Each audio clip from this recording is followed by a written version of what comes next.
Let me tell you, life doesn't just hand you respect, love, or peace. You've got to demand it. You've got to stand up, look in the mirror, and say, this is where it ends. This is where I stop accepting less than I deserve. Because no one else is going to fight for you like you can fight for yourself. You've got to decide right here, right now, that you're worth more than being disrespected, disregarded, or dismissed. You set the tone. You decide the boundaries. And if someone can't rise to meet them, let them go. They don't belong in your story because your story is yours to write. No one else gets a pen. No one else gets a say. And you don't owe anyone an explanation for why you're stepping into your power. This is your life, your legacy, and you're not here to live it for anyone but yourself. Walk tall, speak life, speak with purpose, act with conviction. And if anyone dares to cross the line, you don't argue, you don't plead. You just remind them with all the strength that you've got, what I allow is what will continue. And I don't allow this anymore. That's your power, that's freedom, and that's your next chapter. I've been seeing this in the comments. He's doing this, she's doing that, and you're sitting there wondering, why won't he stop? But let me ask you something. What are you allowing? Because the truth is, what you allow is what will continue. People will only do what you let them get away with. If you keep forgiving the same behavior, if you keep making excuses for someone who's hurting you, they'll keep doing it. Not because they don't care, but because you haven't shown them that you care about yourself enough to walk away. It's not just about them. It's about you. It's about the boundaries you set and the respect you demand. Let's talk about why that's the real game changer in every area of your life, your relationships, friendships, even in the way that you treat yourself. So we'll break this down.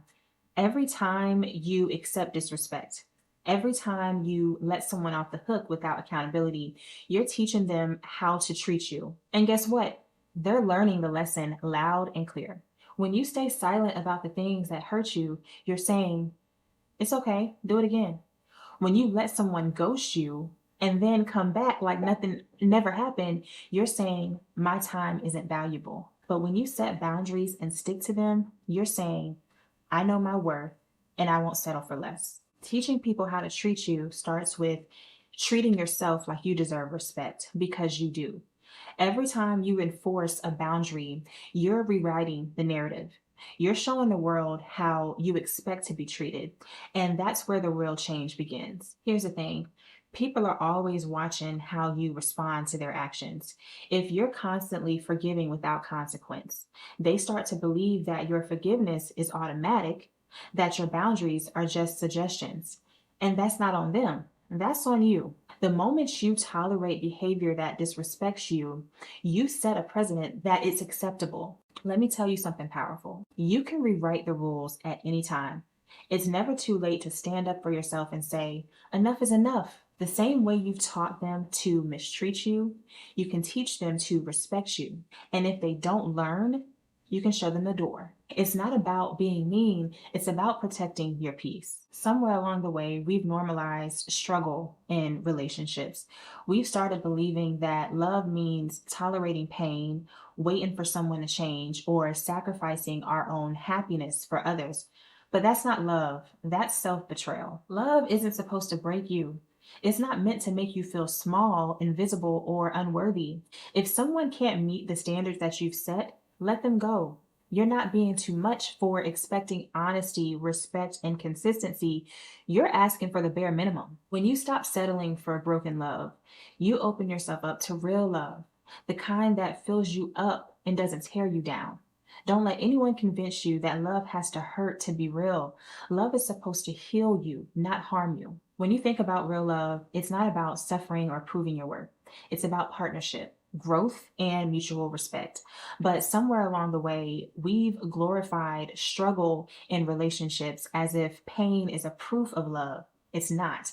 Pain is a proof of imbalance, of mismatched priorities or unresolved issues that aren't yours to fix. You deserve a love that feels like home, not like a battlefield. And if you haven't found that yet, don't settle for less while you wait. Being alone is better than being torn apart, because real love, it heals and it uplifts and it strengthens you. Nothing less will do.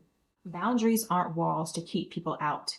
They're bridges to show them how to meet you where you are. When you set a boundary, you're not punishing someone, you're protecting yourself. And if they can't respect that, that's not a reflection of your worth, it's a reflection of theirs. Setting boundaries isn't easy. It takes a lot of strength to say, I love you, but I love myself too. But the people who deserve to be in your life will rise to meet your standards. The rest, let them fall away. Boundaries are a reflection of self awareness. They're not about keeping people at arm's length, they're about letting the right people in at the right level. When you set boundaries, you're telling the world, this is how I deserve to be treated. And the right people will hear that and they will honor that. But don't get it twisted. Boundaries will test the people around you. Some will push against them, hoping that you'll bend. And in those moments, you have to stand firm because every time you enforce a boundary, you're not just protecting yourself, you're teaching others how to value you. And that lesson, priceless. Here's the hard truth that I had to learn. Sometimes the only way to change what you allow is to walk away. Walking away, it isn't a weakness, it's a power. It's saying, I deserve better than this. It's choosing your peace over their presence.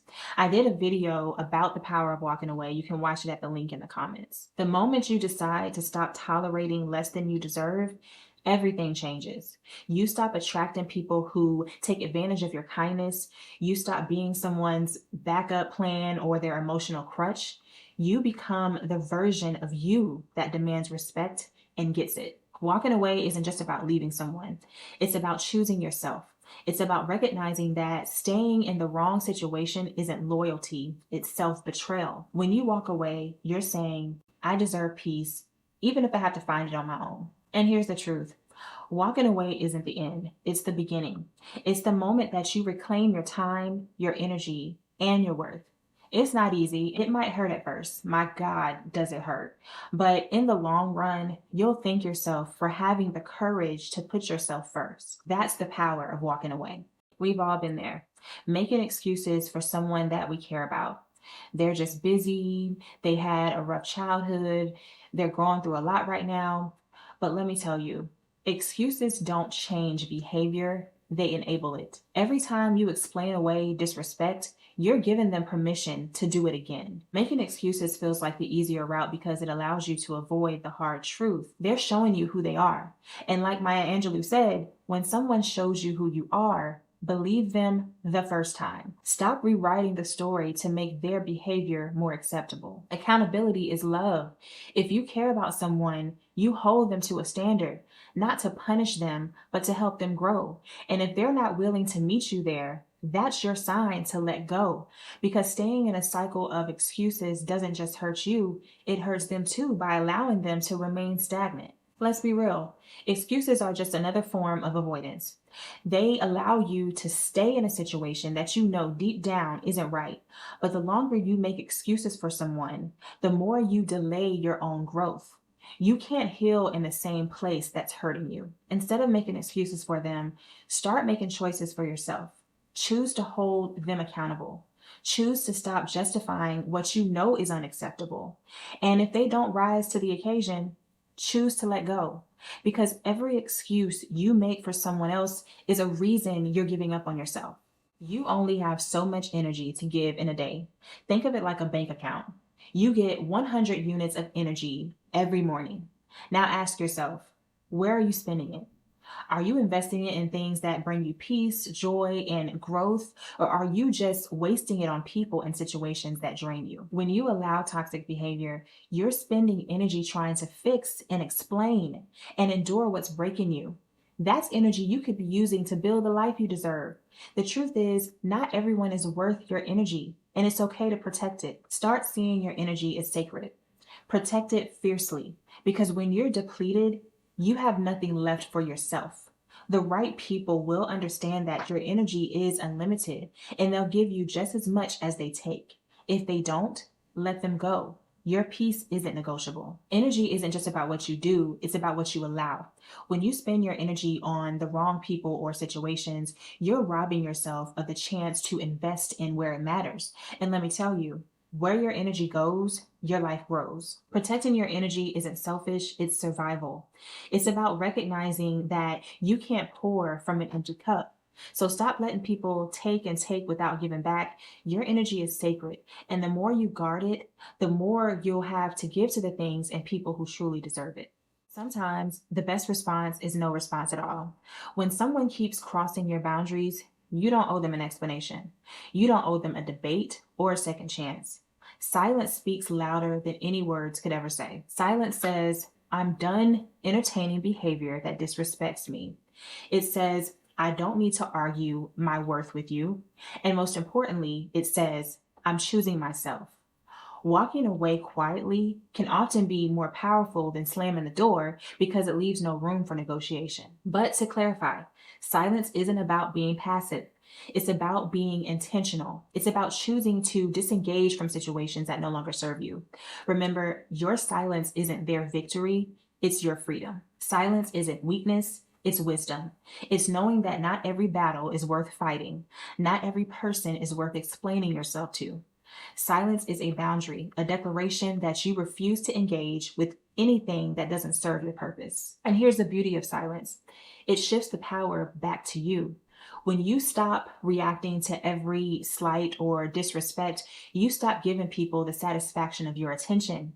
You reclaim your energy, your focus, and your strength. Silence isn't the absence of power, it's the ultimate form of control. Listen, I know it's hard to watch someone you care about self-destruct. You want to help them, fix them, or show them the light. But here's the thing. You can't save someone who doesn't want to be saved. When you try to save someone, you often end up drowning with them. You lose yourself in their chaos, sacrificing your own well-being for their comfort. And the harsh reality is they might not even appreciate it. People have to want to change for themselves, not for you. Love them enough to let them face their own consequences. Step back and focus on yourself. You can pray for them, you can wish them well, and still protect your peace. Saving someone else isn't your job. Saving yourself is. You might think staying and helping someone through their mess is love. And yes, in love and relationships, there will be tough times. Real love means supporting each other and uplifting each other and being there during those storms. But don't get it twisted. There's a big difference between standing beside someone and trying to carry them. Love isn't about fixing someone. It's about encouraging them to fix themselves. It's about being a partner, not a savior. And if they're not willing to take accountability for their own growth and healing, then you have a decision to make. Because sometimes the most loving thing you can do is to let them go. Trying to save someone who doesn't want to change is like trying to fill a bucket with a hole in it. It's exhausting and ultimately it's fruitless. Your job isn't to sacrifice yourself for their healing. Your job is to heal yourself and create space for those who are ready to meet you where you are. It's easy to take rejection personally, to think, what's wrong with me? But let me tell you, rejection is never about your worth. It's about alignment. Sometimes rejection is God's way of protecting you from something you don't even see yet. The reason rejection cuts so deep often goes back to your childhood. When you were a child, acceptance felt like survival. You wanted to be loved and validated and seen, especially by people who mattered the most. So that was your parents, your caregivers, your peers. And when you weren't, it planted a seed of doubt, a question you've been trying to answer ever since. Am I enough? Rejection in adulthood can feel like you're reliving those moments, like someone is confirming the fears you've been carrying for years. But the truth is, their rejection doesn't define you. It reflects them. It's not a measure of your value, but a reminder that they weren't your people, your opportunity, or your alignment. Healing from rejection starts when you stop seeking external validation to fill internal wounds. You can't control who accepts or rejects you, but you can control how you see yourself. And when you start seeing rejection as redirection, as God's hand moving you towards something better, you'll stop taking it personally and start walking forward in faith. When someone shows you they don't value you, don't beg them to stay. Thank them for leaving. They just cleared space for someone else who will appreciate you, love you, and meet you where you are. Rejection isn't the end. It's redirection to something better. The key is to trust that what's meant for you won't pass you by. Don't hold on to people who don't hold on to you. Let rejection be your teacher, not your enemy, because every no is just one step closer to your yes. Every rejection feels personal in the moment, but when you step back, you'll see the bigger picture. Rejection is God's way of clearing a path for something better. It's not about what you lost. It's about what you're about to gain. So instead of chasing the people who reject you, focus on attracting the ones who see your value. Rejection isn't a reflection of your worth. It's a sign that you're being redirected to something greater. Trust the process, even when it feels hard. The best is yet to come. Let's end with this. You're not asking for too much. You're asking the wrong person. Wanting respect, honesty, and love isn't high maintenance. It's the bare minimum. Stop shrinking yourself to make someone else comfortable. Stop lowering your standards to keep someone in your life. The right person won't see your boundaries as burdens. They'll see them as opportunities to show up and to show you that they care. And if someone tells you that you're too much, that's their way of saying that they're not enough. Let them go. Stop questioning whether your standards are too high. They're not. You're just in a world where people have gotten used to settling, and your refusal to do so makes you stand out. But don't let that make you shrink. Let it make you shine. When you stand firm in what you deserve, you attract people who align with your values. And those are the people who will cherish you, respect you, and love you the way you deserve. So hold the line, keep your standards high, because you're not asking for too much. You're asking for the right things. Let me tell you, someone who's really meant for you will never look at your standards and call them too high. They'll step up because they understand your worth and they know it's a privilege just to stand beside you. When you set the bar high, you're not making it harder for the right person. You're making it impossible for the wrong person that's going to waste your time. And that's power. There's a fear in being alone, but there's no loneliness like being with someone who doesn't value you. Let me tell you, it's a betrayal of yourself, lying next to someone who can't meet you where you are. So don't ever lower your standards to keep someone around. If they can't rise to meet you, they don't belong at your table, period. And this doesn't stop at love. No, it's bigger than that. Your standards should touch every area of your life. The people you surround yourself with, the opportunities you pursue, the way you carry yourself. When you hold yourself to a higher standard, you send a message to the world. I'm not here to settle, not in any area of my life. That's how you command respect without saying a word. So here's the truth. Don't just hold the line. Move it higher when you need to. You're not here to play small. You're here to grow, to evolve, to demand better every step of the way. And if anyone dares to call you too much, you look them in the eye and you say, that's because you're not enough. Then you walk away, held high. That's how you win. That's how you stay true to yourself. You deserve to be loved fully, not in pieces. You deserve relationships that build you, not break you. And the moment you stop settling, you'll start attracting what you've been waiting for all along. So stand tall, stay strong, and remember, what you allow is what will continue. Demand better, be better. That's the word. Thank y'all so much for watching. I really hope you enjoyed this and got something out of it. If you thought about anybody while you're watching this, please feel free to share this with them. And I thank y'all so much for your support. Comment below as always. Let me know your thoughts, and I will see y'all in the next video. Love y'all. Happy New Year. Bye.